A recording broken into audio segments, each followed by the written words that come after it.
कुछ समझकर ही हुआ हूं मौजे दरिया का हरीफ, वरना मैं भी जानता हूं आफियत साहिल में है।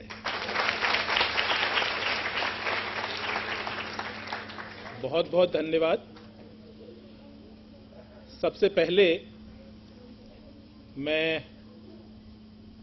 धन्यवाद देना चाहूंगा कि मेरे लिए हर्ष, सम्मान और गौरव की बात है कि साहिल फाउंडेशन ने मुझे इस समारोह का अध्यक्ष बनाया जिसमें इतनी बड़ी बड़ी हस्ती परीक्षित साहनी साहब, शर्मा जी जिन्होंने की संघर्षों में जिंदगी गुजारी, दारापुरी साहब, हमारे और जो अधिकारीगण हैं, क्योंकि इन सब लोगों से मेरा बड़ा हार्दिक जुड़ाव है। आप जब एडीजी ट्रेनिंग थे तो हम लोगों ने बहुत से प्रयास किए, कुछ ट्रेनिंग कराएं, और एक ट्रेनिंग बड़ी मुश्किल से हम लोग करा पाए। उसमें आपने कहा पैसा नहीं मिल पा रहा, तो बीपीआरएनडी से पैसा भी पुलिस के लिए लेकर आया। हाँ, उस समय आपका रिटायरमेंट हो गया था, लेकिन और इतने बुद्धिजीवी, और उससे जो सबसे बड़ी बात है वो ये है कि ये छात्र, और जिस तरह का ये डिस्कशन हुआ और जिस तरह से आज मुख्य अतिथि का जो संबोधन था वो था, उसने बहुत सी चीजें सोचने को मजबूर कर दिया।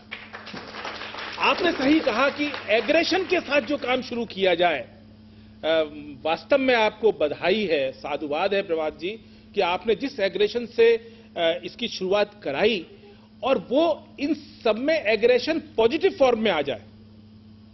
मेरी बातों को समझिएगा, क्योंकि शायद इसका जो मकसद था वो हम लोग कहते हैं, एजुकेशनिस्ट कहते हैं कि education is a technique of transmitting civilisation.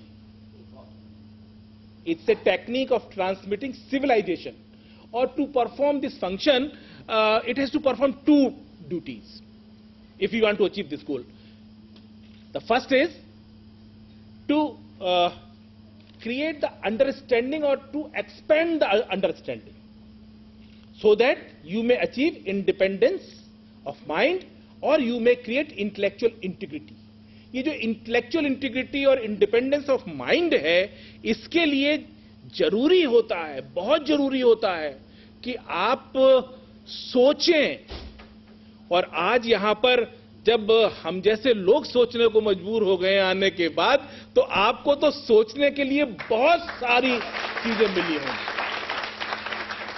क्योंकि जहां एक और पुलिस अधिकारी अपनी बात कह रहे थे, वहां पर हमारे मुख्य अतिथि ने जिन चीजों को उठाया, और इन चीजों के साथ साथ जो पहली चीज तो टू क्रिएट द और टू एक्सपेंड द अंडरस्टैंडिंग, लेकिन ये दूसरी बात है, शायद हम लोग जो एकेडमिशियंस हैं, एजुकेशनिस्ट हैं, पिप्स भी चल रहा है, हम लोग फेल हो गए हैं। जो दूसरा बहुत इंपॉर्टेंट जो चीज है, जो कि जरूरी है एजुकेशन के लिए, अगर हम सिविलाइजेशन ट्रांसमिट करना चाहते हैं, टू एनरिच द कैरेक्टर।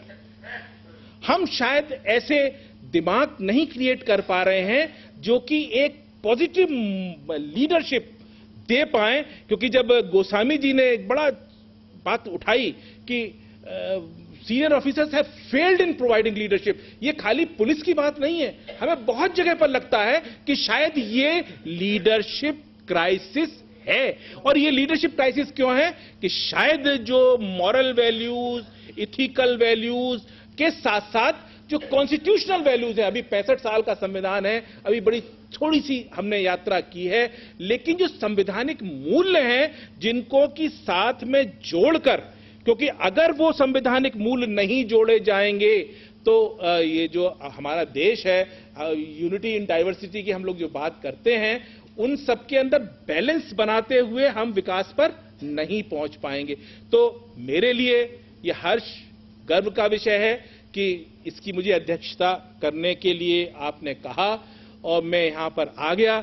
लेकिन मुझे लगता है कि मुझे छोड़कर बाकी सारे लोग अध्यक्ष थे और उन्होंने जो कहा उसको उसी तरह से समझिएगा, क्योंकि आज तो मुझे ऐसा लग रहा था जैसे मैं एक क्लास में बैठा हुआ हूं और डिस्कशन चल रहे हैं।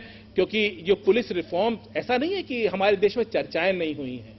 धर्मवीर कमेटी रिपोर्ट जब आई थी तो उस समय इस पर बहुत चर्चा हुई थी, और मुझे आज भी वो रिपोर्ट, क्योंकि उसके बाद में चाहे वो पद्मार्गन कमेटी की रिपोर्ट हो, रिबेरियो कमेटी की रिपोर्ट हो, मालीमत कमेटी की रिपोर्ट हो, या सुप्रीम कोर्ट के डायरेक्शंस हो, वो सारी की सारी चीजें जब आप पढ़ेंगे तो ऐसा नहीं, चिंतन चल रहा है।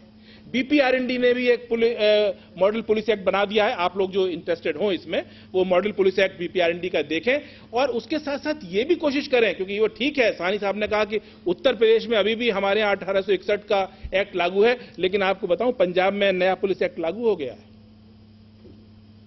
पंजाब में नया पुलिस एक्ट लागू हो गया, और वो नया पुलिस एक्ट जो है वो भी शायद बहुत कुछ नहीं कर पा रहा है, उसके अंदर कमियां बहुत हैं। ये सिक्योर, क्योंकि जो बार बार बात आती है, वो बात आती है कि अगर डेमोक्रेटिक पॉलिटी में कोई भी इंस्टीट्यूशन अगर हम क्रिएट करते हैं, वो इंस्टीट्यूशन अगर अपने को ऑटोनॉमस होकर मैनेज नहीं कर पाती है, तो क्या उसके लिए जो उसकी असफलताएं हैं, उसके लिए हम उसको जिम्मेदार ठहरा सकते हैं? ये सबसे बड़ा सवाल है। आज आपको जो सोचना है कि हम सब जो इतना आज डिस्कशन कर रहे थे, सारी बातें कर रहे थे, उसका पहला सवाल यह है कि और अगर हम असफलताओं के लिए जिम्मेदारी ठहराते हैं तो वो कितने जिम्मेदार हैं डिसीजंस मेकिंग में और सब चीजों में। क्योंकि हम लोग जब भी हम पुलिस की बात करते हैं, तो चाहे वो बॉबी की हम बात करें, या जापान की हम कम्युनिटी पुलिसिंग की बात करें, या यूएसए की हम बात करें, लेकिन कहीं ना कहीं हम उलझ जाते हैं कि इंडिया में, और खास तौर से जब हम अपने प्रदेश में सिविल पुलिस की बात करते हैं, तो वास्तव में आपने सही कहा कि बचपन से जब बच्चे बड़े होते हैं तो टीवी और उसके माध्यम से साहनी साहब ने उसके ऊपर रिएक्ट भी किया, उनका रिएक्ट करना ठीक भी था। लेकिन आपने एक पिक्चर देखी होगी अर्धसत्य, मुझे नहीं मालूम कितने लोगों ने देखी होगी अर्धसत्य। और अर्धसत्य में जब उसके साथ में बार बार डिस्क्रिमिनेशंस होते हैं, उसको मेडल नहीं मिलता है, और वो सारा अपना एग्रेशन जो है वो अपने जो कैदी पकड़कर, जो मुलजिम पकड़कर लाता है, उनके ऊपर उतारता है, और उससे एक अपराध भी हो जाता है। तो अब एक सबसे बड़ी बात यह है कि इतना ज्यादा टेंशन में, स्ट्रेस में कार्य करने वाली ऑर्गेनाइजेशन को हम 65 साल में एक साइकोलॉजिस्ट भी नहीं दे पाए, इनकी हम साइकोलॉजिकल काउंसलिंग नहीं करा पाए। प्रशांत जी, ये मीडिया के लिए और आप जैसे बुद्धिजीवी पत्रकारों के लिए बड़ा भारी विषय है कि हम जिनकी पोस्टिंग्स करते हैं, उनके पोस्टिंग करने के पहले उनका जो स्टेट ऑफ माइंड या फ्रेम ऑफ माइंड या ये जो प्रेशर्स आते हैं, इनकी स्ट्रेस बियरिंग कैपेसिटी। क्योंकि हम जब बात कर रहे थे पुलिस की हॉस्टिलिटी की, उसके बाद एक जवाब आया कि दारापुरी साहब ने कहा कि कांस्टेबलरी है उसका भी संयम टूट जाता है और वो बिहेव करने लगती है। ये स्ट्रेस बियरिंग कैपेसिटी का क्या हम कहीं टेस्ट कर पाते हैं? और हम नहीं कर पा रहे। वैसे तो हमारे पुलिस की बहुत कमी है।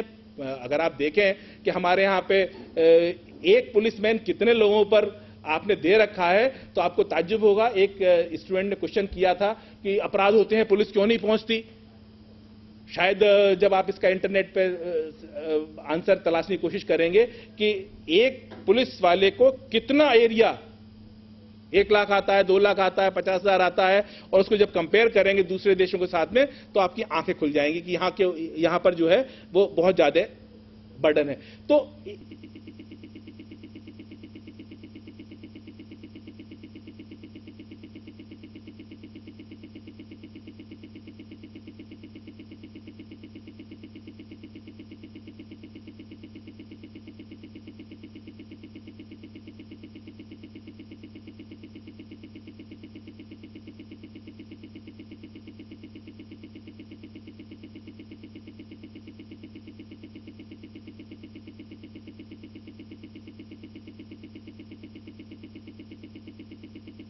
एक मेथड है, सोक्रेटिस मेथड भी है, बीइंग टोल्ड भी चलता है, लेकिन thinking is the best way of learning. When you think then you become the epitome of knowledge. और वो जो नॉलेज आपके अंदर डेवलप होगी, उस समय जो आप सजेशंस लेकर आएंगे और आप जिस भी प्रोफेशन में जाएंगे, वो शायद आपके हमेशा काम आएगा। और एक बार फिर ये कहते हुए, क्योंकि इतने अच्छी बहस के बाद मुझे कहने में बड़ा संकोच हो रहा है कि जहां पर नई नई चीजें निकल कर आई, इनके ऊपर मुझे भी अच्छा लगेगा अगर साहिल साहब मुझे अनुमति देंगे कि इस चीज के ऊपर हम लोग थोड़ा सा और रिसर्च करें, या जो ये मीडिया है इसके साथ में इस तरह की जो चीजें निकल कर आ रही हैं इसके ऊपर और थोड़ा सा आगे जाने कि भाई ये रिपोर्ट तो हो गया। क्योंकि एक बच्चे ने जब कहा कि एनएसए लगा दिया पुलिस ने, तो यहां बता दूं एनएसए पुलिस नहीं लगा सकती। पुलिस तो रिपोर्ट देती है, डीएम के पास जाती है, डीएम की वो अपनी कमेटी होती है, उसके बाद में वो डीजे और फिर वो गवर्नमेंट में, तो मतलब एक लंबा प्रोसीजर है। जो एनएसए का नेशनल सिक्योरिटी एक्ट जो है वो एक लंबा, ये आप लोगों को पता होना चाहिए। क्योंकि आपने एक बच्चे ने जब कहा कि पुलिस ने एनएसए लगा दिया, पुलिस एनएसए नहीं लगा सकती, गैंगस्टर एक्ट लगा सकती है, गुंडा एक्ट लगा सकती है, पुलिस जो है गुंडा एक्ट में कार्रवाई कर सकती है। लेकिन एनएसए लगाने के लिए, क्योंकि ये प्रिवेंटिव डिटेंशन का एक्ट है, इसके लिए जाए तो हाँ, तो मेरा आप लोगों से कहना यह, थोड़ा सा जानने की कोशिश कीजिए, इश्यूज आते हैं उनको समझने की कोशिश कीजिए, रिएक्ट करने के पहले कि सब गलत है, नहीं, पहले दूसरा पक्ष भी थोड़ा सा जाने। और शायद अगर हम जानकर उनसे कहेंगे नहीं नहीं नहीं ये गलती है, तो शायद हम ज्यादा पॉजिटिव क्रिएटिव वे में कंट्रीब्यूट करने की कोशिश करेंगे। और नॉलेज इज पावर, इससे बड़ी कोई चीज नहीं हो सकती। आप इस लक्ष्य को प्राप्त करें, इसके लिए मेरी आपको शुभकामनाएं हैं, आशीर्वाद है, और भविष्य बड़ा उज्जवल है। क्योंकि इस तरह के अगर ये आपने और कुछ डिबेट्स वगैरह कराते रहे तो इनकी जो स्किल्स तो हॉर्न करेंगे, लेकिन जो इंटेलेक्ट जो शार्पन होगी उससे इन लोगों को बहुत फायदा होगा। इन शब्दों के साथ मैं अपनी वाणी को विराम देता हूं और साहिल फाउंडेशन को, साहिल साहब को और चेयरपर्सन को विशेष रूप से मैं कॉन्ग्रेचुलेट बधाई भी देना चाहूंगा और उसके साथ साथ साधुवाद भी देना चाहूंगा कि बहुत अच्छा आपने कार्यक्रम कराया। धन्यवाद। बहुत बहुत शुक्रिया। मैं बहुत माजरत के साथ, क्योंकि वक्त की कमी थी, इसलिए मैं इस प्रोग्राम को जल्दी वाइंड अप करना चाह रहा था। आपकी 6 बजे की फ्लाइट थी परीक्षित साहनी साहब की, लेकिन अभी वो 6:45 की हो गई है। तो हम लोगों ने यहाँ पर 2 लोगों को और नहीं सुना है। अगर अध्यक्ष जी और मुख्य अतिथि जी इजाजत दें तो हम उन 2 लोगों को भी सुनना चाहते हैं, संक्षेप में ही सही, लेकिन सुनना चाहते हैं। मैं निगहत खान जी को कहूंगा कि वो हमारी परीक्षित साहनी जी की बहन हैं और इस लखनऊ में ही हैं और कस्टम में हैं। उनको भी बहुत सारे एक्सपीरियंस होंगे, क्योंकि एयरपोर्ट पे ड्यूटी है और आम पब्लिक से साबका पड़ता है। तो मैं चाहूंगा कि या तो वहीं से आप बात कर लें या फिर यहाँ आकर के 2 मिनट हम लोगों को कुछ कह दें, क्योंकि उसके बाद फिर मैं किसी और को भी मौका देना चाह रहा था। हाँ प्लीज।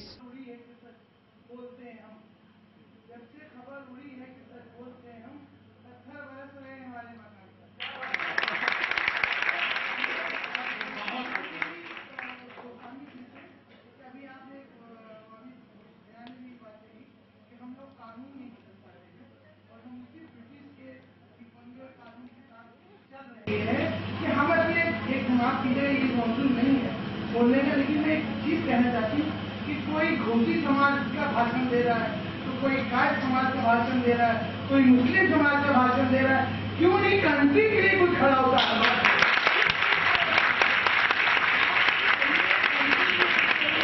मेरा अपना एक शेर है कि सितम भी करना, दुआ भी देना, वो बेकसी का गया जमाना, अगर जरूरत गिराओ की बिजली बना रही हूं मैं आजकल। कि ऐ खुदा हवाओं में कुछ नमी आए, ऐ खुदा हवाओं में कुछ नमी कर दे, सुना है घर से निकलने को है वो